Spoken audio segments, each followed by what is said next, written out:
everybody. We're back here at the Media Lounge for the Dallas-Fort Worth Minority Supplier Development Council. My name is Silvana, Rosero, President of Small Pond Video Productions. I'm here with Simeon Terry of Austin Commercial, and he's the head of the Supplier Diversity Program over at Austin.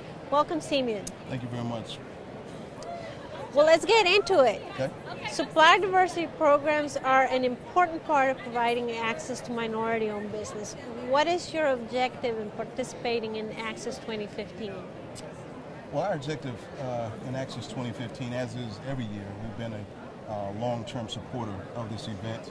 But the main part is to really gain new relationships. We strive to develop relationships in our industry with our suppliers, with our subcontractors. We feel that that gives us the best opportunity for success. And so this year, as always, we look for forging new relationships and identifying new potential businesses and opportunities.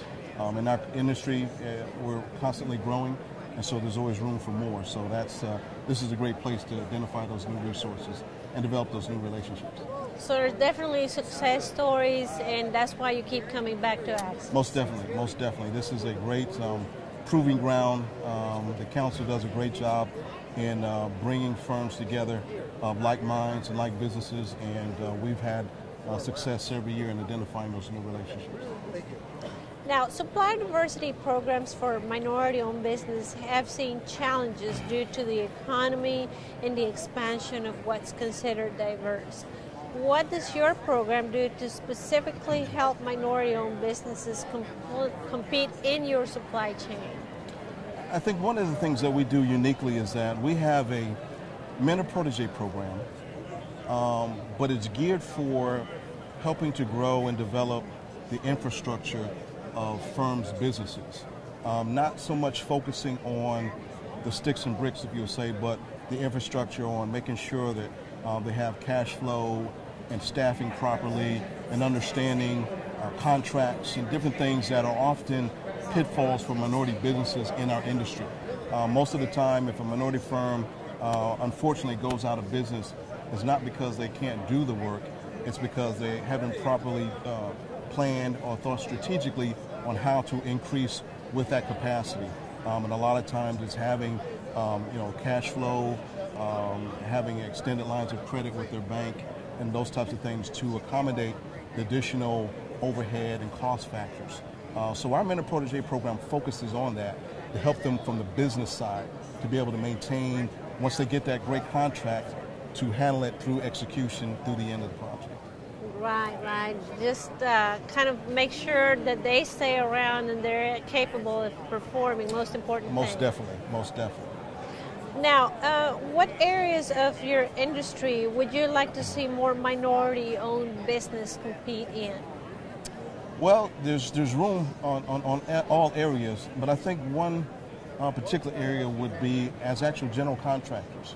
Our industry could utilize more minority general contractors, but with that it comes on gaining and learning the experience on how to approach certain projects at a large level, how to understand on scheduling and costs and those types of things.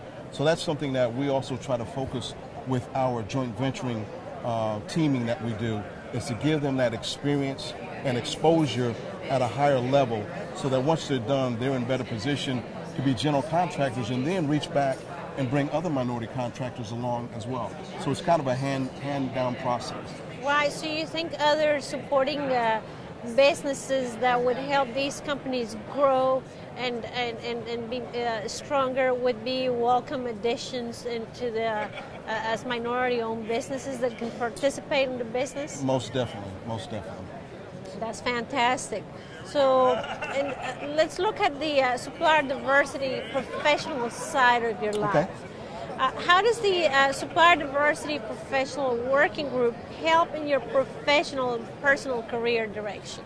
Well, that's a very unique group and very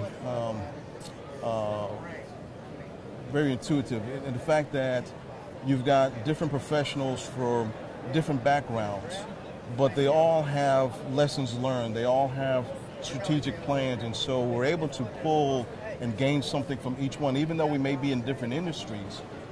There's always best practices and tips and things that I'm learning from some of my other colleagues. And so that's one of the things that I really look forward to, is because sometimes we come across situations, somebody's already experienced that and has already derived a solution.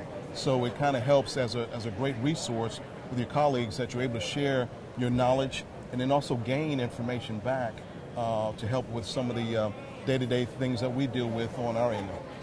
It's a really unique and specialized career, and it's just kind of great to have those colleagues around. It's great to pull on those resources, and again, that you're not having to always reinvent the wheel, that somebody has experienced something along those way already along the lines. And so most of the time we're finding that, one of my colleagues has experienced something, and they've got best practices in place that we can share and pull from.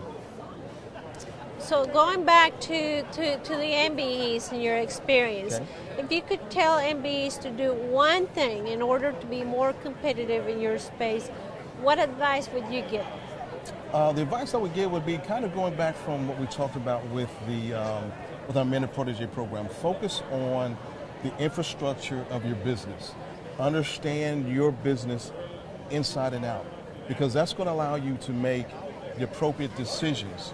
Sometimes in our business, we have to, in the construction industry, sometimes we have to decide to maybe not accept or take a contract because we're just not prepared, we don't have the manpower, or we're just not going to be able to perform to our maximum capacity.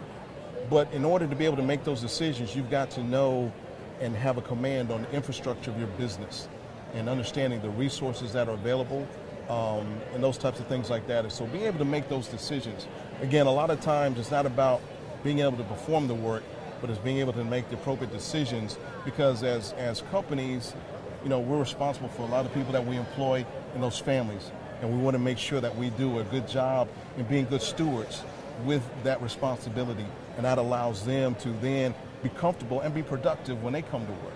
So again, it's kind of focusing on that infrastructure, making sure that's sound and solid, and that you grow it at a reasonable rate, that you can manage it, and you can, more importantly, manage the risks that come along with it.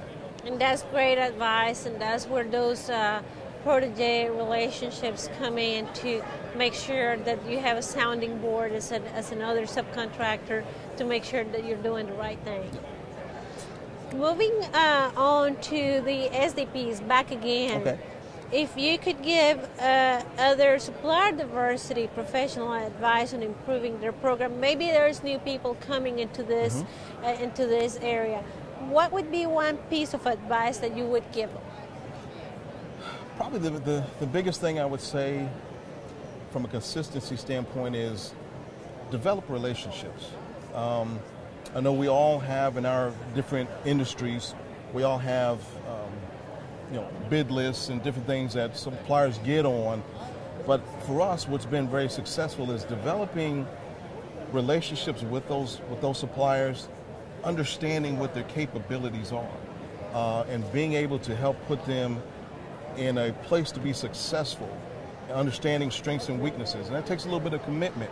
But when you do that, you'll find that you will have a lot more success, because again, you're putting people in the right position, in the right situation, or you're identifying what someone may need to go to that next level, whether it's training or support or additional resources.